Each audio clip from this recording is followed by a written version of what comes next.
10वीं की परीक्षा नजदीक है और इस समय बच्चे चूंकि क्लास करने के लिए आते हैं तो उनसे जो हमारी बातें होती है, मैं चाहता हूं कि बच्चों तक वीडियो के माध्यम से शेयर करें इस बात को। एक मैसेज है बच्चों में कि क्या करना चाहिए, क्या नहीं करना चाहिए।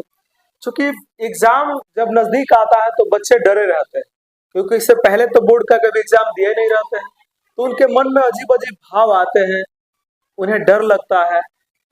इन चीजों के निराकरण के लिए मैंने एक छोटी सी वीडियो कक्षा 10वीं के विद्यार्थियों के लिए या बोर्ड एग्जाम के जो 12वीं के भी बच्चे हैं, अगर बोर्ड एग्जाम की तैयारी कर रहे हैं, 10वीं के बच्चे हैं बोर्ड एग्जाम की तैयारी कर रहे हैं, तो उनके लिए वीडियो है। इस क्लिप को देखना ना भूलें, इससे आपके आत्मविश्वास को बढ़ावा मिलेगा। पहली चीज मैं बताना चाहूंगा मेरे बच्चे, मैंने बताया है कि जो जिन भी बच्चों को एग्जाम देना है वो 7 से 8 घंटे तो नींद ले। अब ये सुन के आप चौंक मत जाइए कि सर तो सोने की बात कर रहे हैं, नहीं नहीं। अगर आप 7 से 8 घंटे नींद लेते हैं, ये तब संभव जब आप संतुलित भोजन करते हैं। तो 7 से 8 घंटे नींद लगे तो आपके अंदर एनर्जी रहेगी और रात को जगने के लिए, रात को पढ़ने के लिए पूरा आत्मबल बना रहेगा, अब पूरी एनर्जी बनी रहेगी। तो पहला चीज कि 7 से 8 घंटे आप नींद लें, अच्छी नींद लें, उसके बाद पढ़ाई करें ताकि आप फ्रस्ट्रेशन का सामना ना कर पाए। अगला चीज है कि रटने के बजाय समझने पर जोर दें। कोई भी एग्जाम, में बोर्ड एग्जाम की बात नहीं कर रहा, कोई भी एग्जाम होता है तो विद्यार्थियों को यही कहा जाता है कि आपने अपनी पढ़ाइयों को रटे नहीं। कुछ लड़के होते हैं कि रट जाते हैं लेकिन एग्जाम में जाते हैं तो भूल जाते हैं। पता चला कि स्टार्टिंग की लाइन ही नहीं आ रही उसे जो उसे लिखना था, तो रटे नहीं। रटने के बजाय क्या करना है, समझने पर जोर देना है। आप जितना चीजों को समझेंगे अच्छा से, वो चीजें आपकी हो जाएगी। तो आपकी प्राथमिकता है कि एक एक पॉइंट को समझे, चाहे कोई भी सब्जेक्ट हो।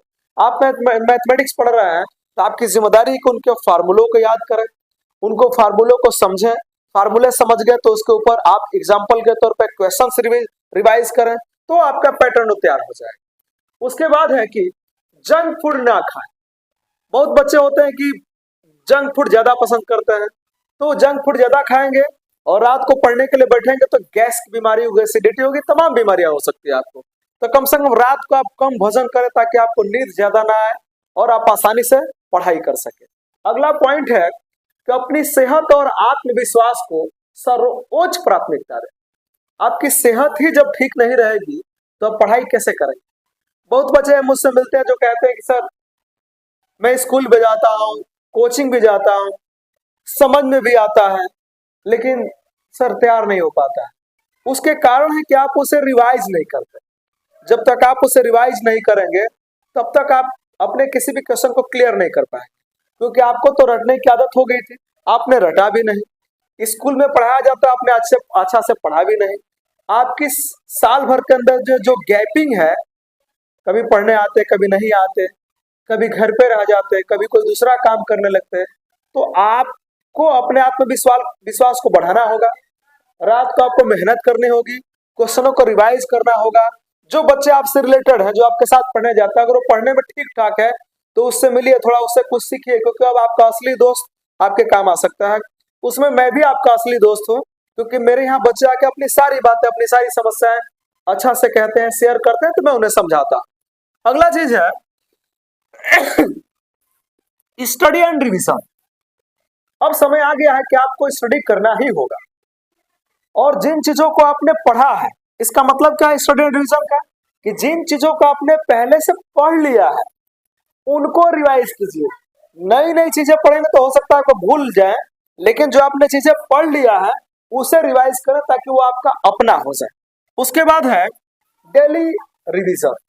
आपको ना मेरे बच्चे रोज पढ़ाई करना है, डेली रिविजन करना है, रोज दोहराना है। टारगेट करना है कि बोर्ड में ये क्वेश्चन 8 नंबर में आ रहा है, ये क्वेश्चन 5 नंबर में आ रहा है, अथवा में ये आ रहा है, तो मैं इसको ऐसे तैयार करूं कि क्या मैं बैठ कर लिख पाता हूं। आप इतना रिवीजन करो कि मान लो कि आप बोर्ड एग्जाम में बैठ गए हो और आज आपको इन क्वेश्चनों का आंसर लिखना है, तो उन क्वेश्चनों का आंसर आप बैठ कर लिख कर ट्राई करो कि लिख पाते हो कि नहीं।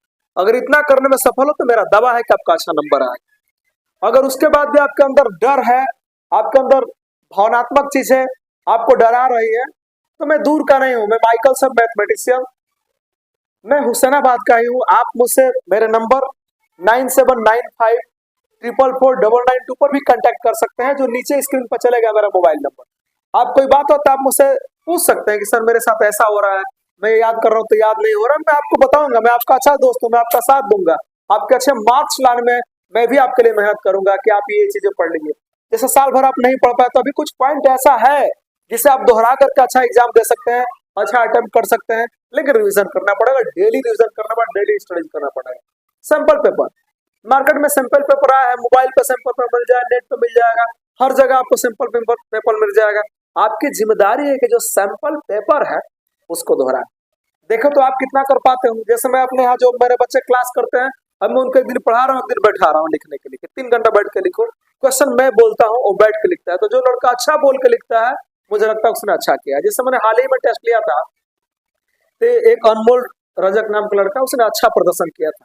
मैंने 5 क्वेश्चन दिया था, 5 क्वेश्चन का जवाब उसने बहुत बेहतर लिखा था। तो इससे साबित हुआ कि भाई वो इंटरमीडिएट के एग्जाम में जब बैठेगा तो अच्छा करके आएगा। एक दुबे लड़की है, वो उसका भी मार्क्स अच्छा था। एक और लड़की है मेरे मोहल्ले की, उसका भी मार्क्स अच्छा था। मैंने 3 लड़कों की कॉपी जो देखा, वो सारे लड़कों की कॉपियों में 3 कॉपियां बेहतरीन थी, और बाकी लोग 2-2 क्वेश्चन 3-3 क्वेश्चन कर पाए थे। तो आप घर पे जब तैयारी करेंगे तो आप लिख देंगे। आप तैयार कीजिए और लिखिए, लेकिन लिखना सीखिए। फ्लैश कार्ड है आपको बेहतरीन मेहनत कराता है। टाइम एंड प्लानिंग, अब आपकी एक टाइम होना चाहिए कि मैं कितना घंटा बैठ के पढ़ सकता हूँ, और 7 से 8 घंटे भी नींद लेना है। देखिए मैं नहीं कह रहा हूँ कि आप पूरी रात पढ़िए, हो सकता है कि आपके 4 घंटे पढ़ने से आपका याद हो जाता है, तो रात भर जगने की क्या जरूरत है। अच्छे बच्चे ध्यान से उसको देखते हैं, ध्यान से समझते हैं, रटते नहीं हैं। तो कोई जरूरी नहीं कि आप रात भर बैठ करके तपस्या करें। आप तपस्या करें, लेकिन अपना देख करके मैं कितना घंटा बैठ के पढ़ाई कर सकता हूँ, कितना घंटा में अच्छा मार्क्स ला सकता हूँ, कितना मेरा IQ पावर है माइंड का। आप इन सारे कंसेप्टों को आप मिलाइए और बिल्कुल बेझिझक हो जाइए, घबराइए मत, आपको कोई फेल नहीं करने वाला है। मेरा दावा है कि आपको फेल नहीं करेगा। अरे आपको प्रैक्टिकल में 10वीं वाला में आपको 180 नंबर तो स्कूल से मिल जाता है, 180 नंबर स्कूल से मिलता है। और जो बहुविकल्पीय आता है वो सारे अगर 6 सब्जेक्टों को जोड़ दिया तो 120 नंबर ऐसे हो जाता है। अगर आपने ये कर लिया तो समझिए कि आप 300 के पार पहुंच गए। अब आपको लड़ाई है, अगर मान ली कि 300 ही आपने मार्क तक पहुंच गया, तो अब 300 में ना आपको लड़ना है 600 मार्क में। तो 300 मार्क तो स्कूल मान के चलिए 180 है, और बहुविकल्पीय आप तैयार कर लिए हैं। लॉन्ग क्वेश्चन तैयार करेंगे तो आप जो मल्टीपल क्वेश्चन होता है हो जाता है, और बचा 600 में से 300 मार्क आपके झोली में है। 300 के लिए लड़ना है, आप जितना अच्छा अटेम्प्ट कर सकते हैं 300 में। तो आपके लिए उसके लिए टाइमिंग और प्लानिंग बेहतरीन होने चाहिए। टेक ब्रेक कैसे पढ़ना है, बीच में आपको लग रहा है कि थक रहा है और आपको 5 घंटा पढ़ना है, तो थोड़ा सा ब्रेक ले लीजिए। ये नहीं कह रहा कि आप चाय रात उसके लिए आप पानी पी लीजिए, थोड़ा सा नॉर्मली गर्म पानी थोड़ा सा करा लीजिए, उस पानी को पीजिए। और भोजन रात को कम कीजिए, ये नहीं कि 10 रोटी मार दिए, अब पढ़ने के लिए बैठे तब तक नींद आ गई, जय सिया राम। ऐसा नहीं होना चाहिए। आप अपने हिसाब से कम भोजन ले, 1 रोटी 2 रोटी, 2 रोटी तो बहुत होता है, 2.5 रोटी बहुत होता है। दूध पी लीजिए, और कोशिश कीजिए कि रात को अल्प भोजन करें, ताकि आपको नींद कम आए और पढ़ाई अच्छा से करें, तैयारी अच्छा से करें। तो टेक ब्रेक की बात यही है कि बीच बीच में आप अपना ब्रेक लीजिए। फिर अगर आपको लगता है कि किसी गाने को सुनने से आपका मनोरंजन हो जाता है, तो आप अपने आप को फ्रेश कर लीजिए इस गाने को सुनने के बाद, और फिर पढ़ने बढ़ जाइए। मेरे बच्चे, दोहराना आपकी जिम्मेदारी है, आप नहीं दोहराएंगे तो पछताएंगे। मैं बार बार देखता हूँ कि बच्चों को पढ़ाते समय कि जो 10वीं में मार्क्स तो अच्छा लाया, पढ़ाई तो किया, लेकिन 11वीं का क्लास ही नहीं किया। अगर 11वीं का क्लास नहीं करता है तो उसके बाद फिर 12वीं में उसको दिक्कत है। कुछ ऐसे बच्चे हैं जो बाहर कंपनी में जाके काम कर रहे हैं, और ये तमन्ना सजा है कि मैं आऊंगा तब पास हो जाऊंगा, नहीं हो पाएंगे। अगर हो भी गए तो कोई मतलब नहीं उसका, केवल सर्टिफिकेट आपके पास हो सकता है। तो बोर्ड के एग्जाम की तैयारी करने वाले मेरे बच्चे, अगर आप मुझे सुनते हैं तो मेरी बातों को ध्यान से सुनिए और उसे उतारिए, आप बेहतरीन प्रदर्शन करेंगे। Thank you.